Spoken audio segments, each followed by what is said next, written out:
putri ayu lahir lan batine kafira sering dolan nengong nengong terluni mong sinau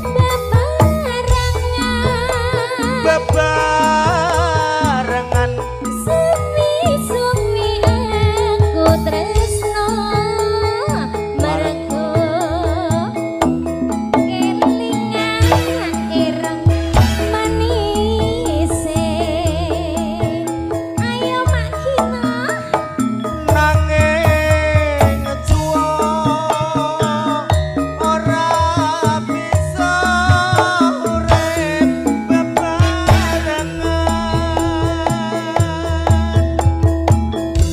senadyan aku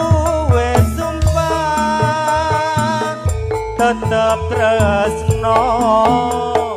lahir batin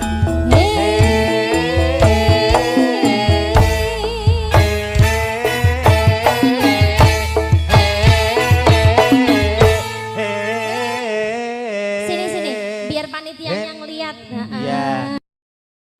mong celerna berpisahan di bangsa omah-omah wong tumani wong tuane tresno ora bisa ilang mergo kelingan ireng manise new Sopo Yono campur tangan Indonesia iya iya iya iya iya iya iya iya asoy panji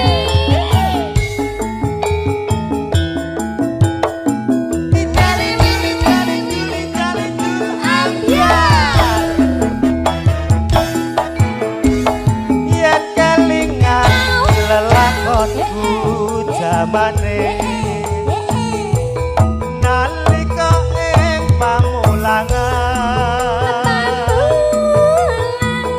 aku duwe kanca putri Rabia ayu lahir lan batine Kaira sering dolan omahku berluni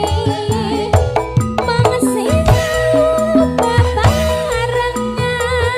bebarengan sumi-sumi aku tresno mergo kelingan ireng manise ayo ya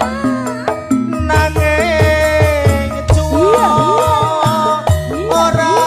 bisa urip bebarengan senadyan aku wis sumpah tetep tresno lahir batin